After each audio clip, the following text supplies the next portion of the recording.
அனைவருக்கும் வணக்கம். என் பேர் முகமது ஹாசிம் சாதிக். நான் ஒரு 10th படிக்கக்கூடிய ஸ்டூடெண்ட். கொஞ்சம் எக்ஸ்ட்ரா கரிக்குலர் ஆக்டிவிட்டீஸ் பண்ணிகிட்ருக்கேன்.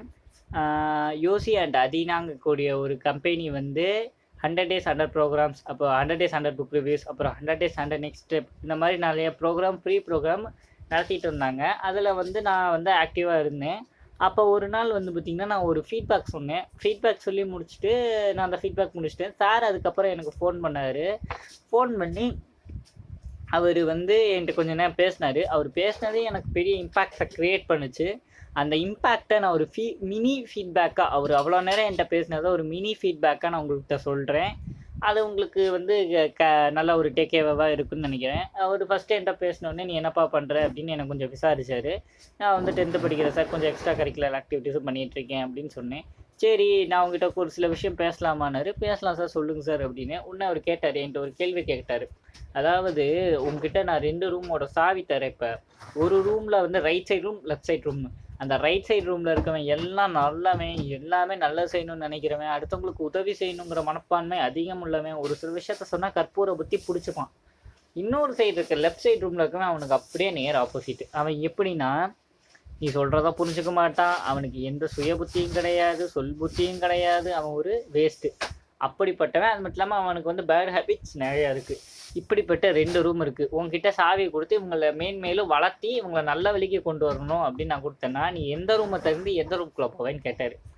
இதே எல்லாத்தையும் நாமளாக அவர் கேட்டார் என்கிட்ட நாமளாக. நான் அதுக்கு என்ன பதில் சொன்னேன்னா, ஃபஸ்ட்டு ஒரு ட்ரிக்கியான ஆன்சர் சொன்னேன். நான் அந்த மாதிரி ஆன்சர் கேட்கல, தெளிவான ஒரு முடிவு சொல்லு அப்படின்னாரு. உடனே நான் சொன்னேன், சார் நான் அந்த கெட்டவங்க ரூமுக்கு தான் போவேன். ஏன்னா அவங்க ஏற்கனவே கெட்டவங்களா இருக்காங்க. அவங்க இன்னும் அழிஞ்சு நாசமாக போகாமல் தடுக்க என்னால் முடிஞ்ச எஃபர்ட்டை போடுவேன். 48 மணி நேரங்கிறது 2 நாள் என்னால் எவ்வளோ எஃபர்ட் போட முடியுமோ போடுவேன் அப்படின்னு. இங்கே தான் அவர் ஒரு சின்ன கேள்வி கேட்டார். என்ன தெரியுமா?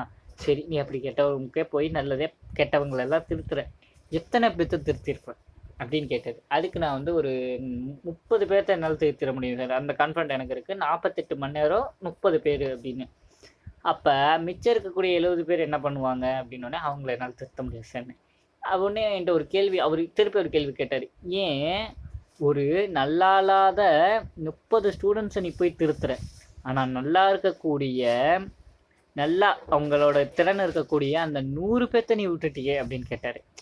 அவர் கேட்டது எனக்கு வந்து ஒரு தாட்டை ஏற்படுத்துச்சு. நம்ம ஏன் கெட்டவனை திருத்தணும்னு நினைக்கிறோம், ஏன் நல்லவனை திருத்தலாமே, நல்லவனை இன்னும் மேம்படுத்தலாமேன்னு ஒரு ஐடியா கிடச்சிது. அது மட்டும் இல்லாமல் அவர் இன்னொன்று சொன்னார், நல்லவன் எந்த அளவுக்கு இன்க்ரீஸ் ஆக கெட்டவன் தானே செத்துருவான் அப்படின்னாரு. இது உண்மைதான். இது வரைக்கும் இந்த மாதிரி ஒரு வித்தியாசமான ஒரு அப்ரோச்சும் ஒரு வித்தியாசமான புரியலும் எனக்கு இல்லை. அது ஆனால் சார் சொன்னது ரொம்ப வந்து ஒரு வித்தியாசமாகவும் க்ரியேட்டிவிட்டியாகவும் எனக்கு தோணுச்சு.